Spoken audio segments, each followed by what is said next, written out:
You ever get so excited about a camping trip, just you, your mate, and a river full of fish, that you forget literally everything else?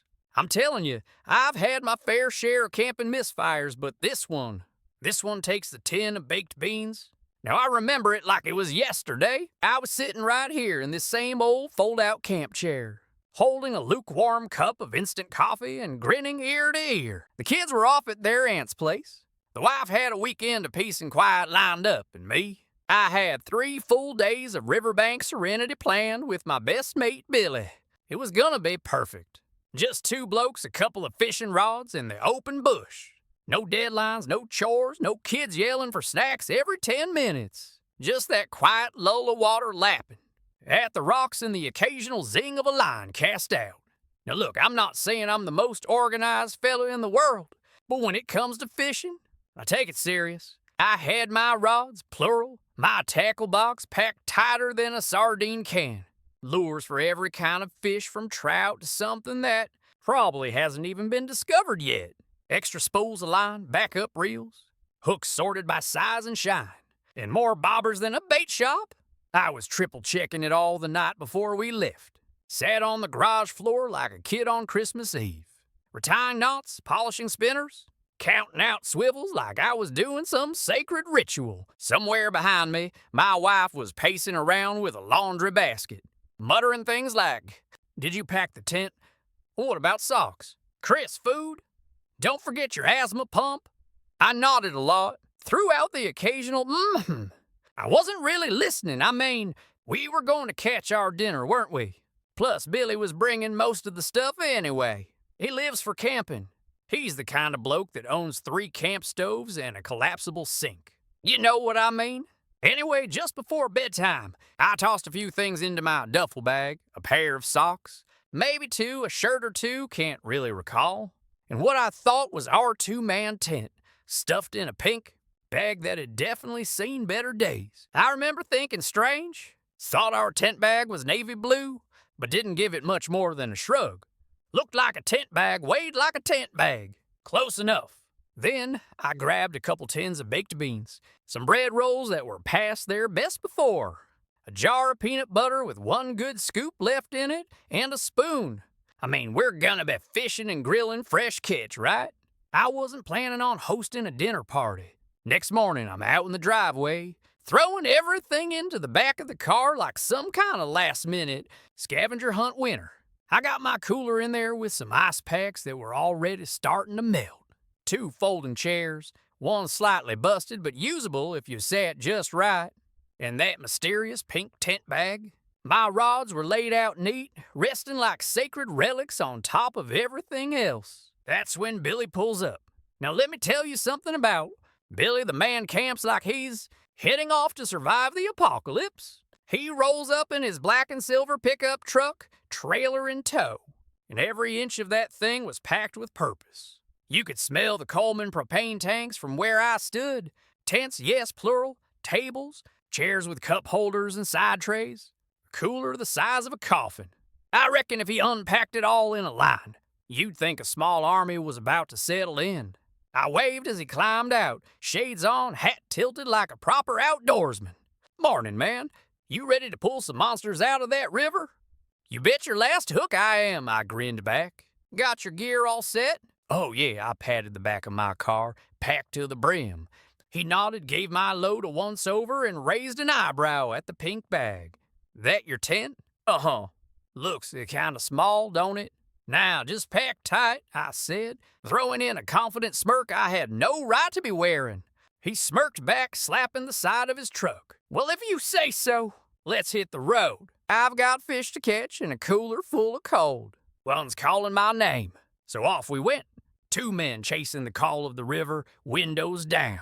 The scent of eucalyptus and diesel in the air. I felt free, excited. The weekend was ours. Little did I know that my compressed tent would come back to haunt me, or that Billy's perfectly packed trailer was harboring a surprise of its own. But I'm getting ahead of myself. That morning, it felt perfect. The hum of the tires on bitumen, the occasional bump of gravel as we hit the back roads, and the music, classic rock and country, the good stuff. We stopped once to grab a coffee and stretch our legs at a servo, where Billy double-checked the straps on his trailer, and I accidentally bought 2 packets of sour worms instead of actual food. Didn't matter. We were laughing, swapping stories, planning which fishing hole we'd hit first. And I swear if I could bottle that feeling, that anticipation, that buzz of a trip just beginning, I'd never need beer again. But no matter how good the start, you always got a pack for the middle. And as we rolled closer to that riverbank, with fishing fever in our veins and no clue what was coming, I had no idea just how sideways this weekend was about to get. We rolled up just past 9 that morning, the sun already burning a hole in the low mist that clung to the Missouri treetops. That back road ran out into a gravel trail barely wide enough for Billy's truck and trailer, and when we crested that last knoll, there it was, our spot. I swear that river glowed like it had been waiting on us. The Gasconade was running smooth that day, soft and steady, with just enough ripple to make you feel like it had secrets under the surface. The banks were muddy in spots, scattered with flat river stones and knotted roots from old sycamores, leaning over like curious eavesdroppers. Cicadas had already started tuning up their summer buzz, and the air smelled like river silt, damp grass, and campfire ghosts from 100 trips past. Billy pulled the truck into a shaded patch of flattened grass a few yards back from the edge, tires crunching softly over gravel and sticks. As soon as we stopped, we just sat there for a second, windows down, both grinning like kids who'd found a stash of fireworks. "This it?" I asked her like I didn't already know. "Oh yeah," Billy said, leaning forward on the wheel like he was gazing out at the promised land. "This is it." We didn't even talk about unpacking first.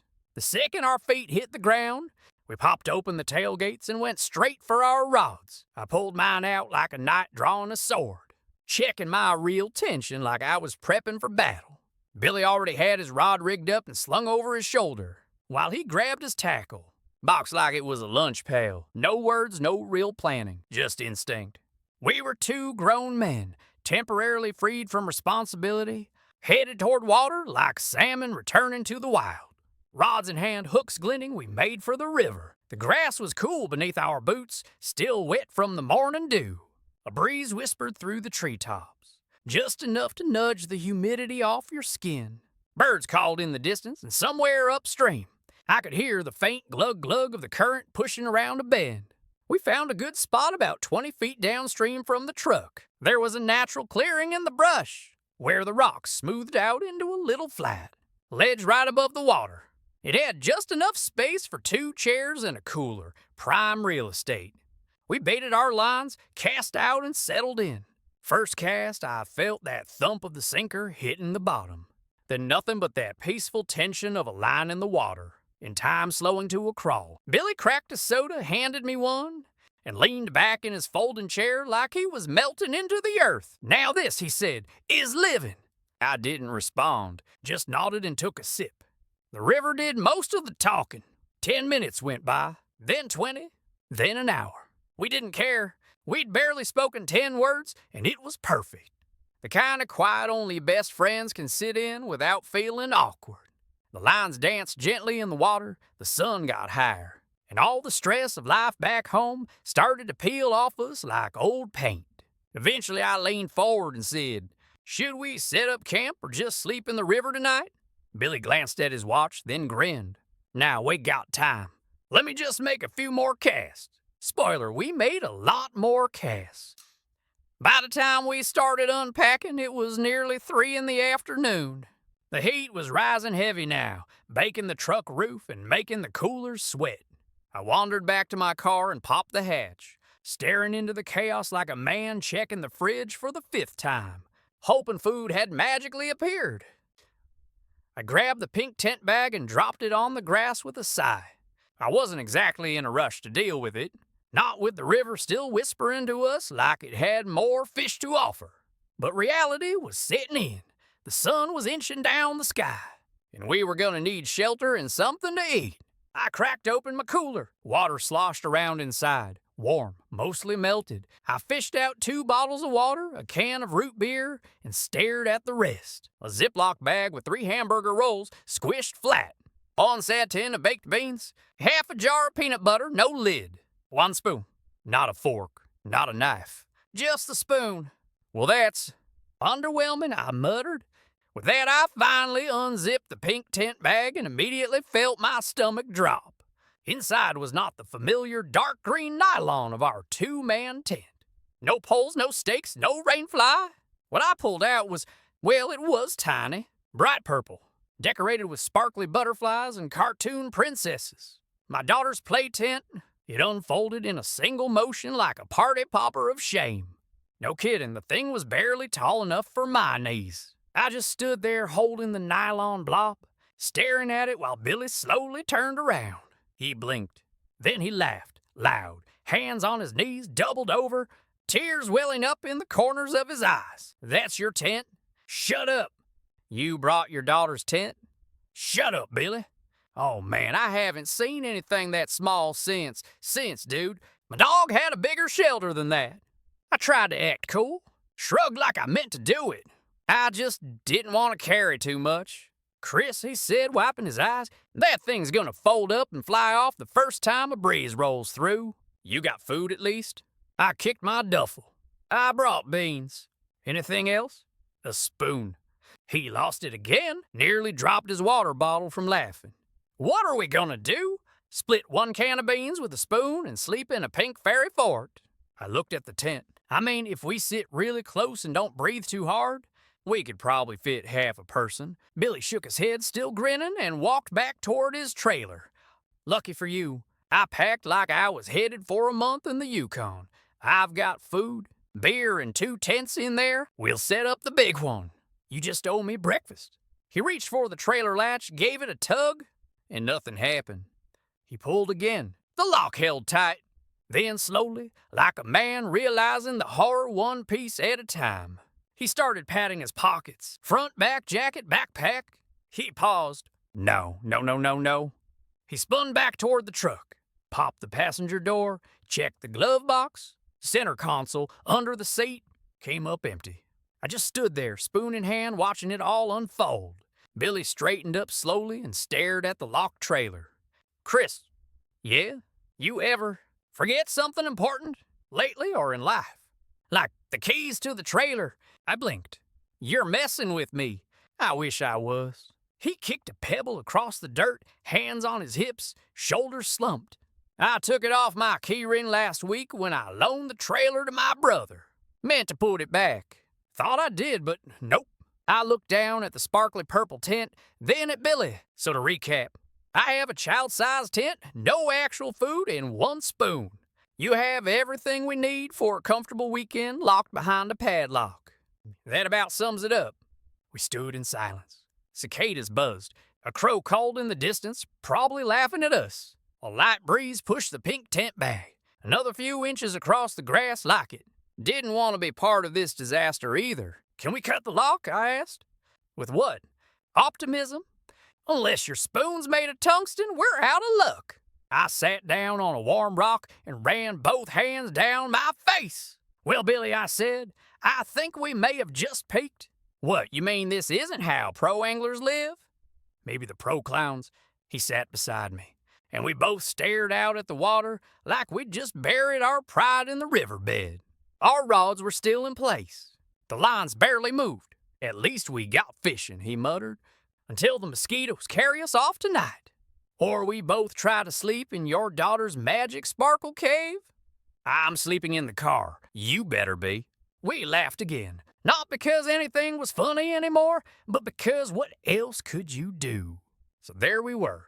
Me with my pink princess tent, and Billy whose wife had packed him up like a pro. Everything he could possibly need locked away tight in that trailer. A weekend of fishing dreams turning into the slow unraveling of 2 grown men who, despite the best preparation, still managed to get themselves into a mess. We sat there for a while just stewing in it. The air had thickened with that late afternoon river heat, where the breeze goes still and everything sounds too quiet. Even the cicadas seemed to have paused to laugh at us. My stomach growled. Billy's did too. The beans were starting to look like dinner. And the spoon? Well, let's just say its job description was about to expand. We could try driving back into town, I said, eventually dragging a stick through the dirt. And do what? Leave the gear? Hope the lock magically opens itself by Sunday? No, we find bolt cutters. Or a guy named Rusty who owns bolt cutters. Yeah, Billy sighed. And by the time we're back, it'll be dark. And the princess tent doesn't have porch lights. I looked at the water. Our rods were still out, lines limp in the evening hush. That's when it hit me. Wait, what about Tommy? Billy squinted at me. Tommy who? Tommy Jenkins, from school. Lives like 15 minutes from here. Has that farm? Big old base pond out back. The guy with the giant sunburn at every class reunion. That's the one. He still fishes. Built a guest cabin last year. I saw it on Facebook. You still on Facebook? Don't judge me. The point is, he's got shelter, food, and probably enough beer to drown a horse. Billy blinked, then grinned. You think he'd let us crash? It's Tommy. He once offered me a beer at my grandma's funeral. True. He did try to sell me a used mattress at a wedding once. We both stood up like men who just discovered fire. 5 minutes later, Billy was on the phone pacing in circles. I heard bits of the conversation. Hey, man. Yeah, it's been a while. Listen, you busy tonight? No, everything's fine. We just... Hypothetically, if two idiots were stranded by the river with no tent and a locked trailer, and one of them brought baked beans and a spoon, would you maybe have a spare bed? Or floor? Or functioning roof? Billy hung up, gave me a thumbs up. He's home. He says the pond's full of fish, the fridge is full of beer, and the couch is open. Told us to bring our rods and our shame. We packed up what little we could, left the trailer locked, rods in the bed, and threw the fairy tent in like a cursed relic. 20 minutes of winding back roads later, we pulled up to Tommy's place. His porch light was on, screen door half open. The kind of place that smelled like cut grass, hot dogs, and WD-40. Tommy came out with a grin so wide I thought his ears would snap off. Well, I'll be. Billy and Chris, look at you two. Thought I was getting pranked when you called. We're not proud of it, Billy said. Speak for yourself, I added. I got a tent with glitter on it. Tommy let us inside like returning war heroes. Fridge stocked with cold beer. A leftover meatloaf that tasted like it had been blessed by angels. Even a basket of clean towels in the guest room, like we'd booked it through a 5-star app. We cleaned up, ate until we couldn't move. Then sat out by his pond with fresh lines in the water. And I'll tell you what, we caught more fish there in 2 hours than we'd caught in 3 full weekends combined. Big fat bass, lazy catfish, one weird little sunfish that looked like it had been through a divorce. We hooted, hollered, and toasted every catch like it was the 4th of July. Just 3 old friends laughing on the bank. Fireflies rising from the grass. The pond mirror still in the moonlight. Later that night, after the fish were cleaned and the grill was cooling, Billy leaned back in a lawn chair, arms crossed behind his head. You know, he said, if that trailer had opened, we'd be stuck over there right now, sweating in a hot tent, eating trail mix, probably yelling at each other. Instead, we're here, I said, stretching. Full bellies, cold beer, clean beds, and 0 princess tents. You're welcome, I said. He laughed. Tommy cracked another beer and handed it to me. To packing like idiots, he said, raising his own. And having friends smarter than us, Billy added, we clinked cans. Now sitting here years later with this fire crackling beside me and that same river not too far off, I can't help but laugh. That weekend should have been a disaster.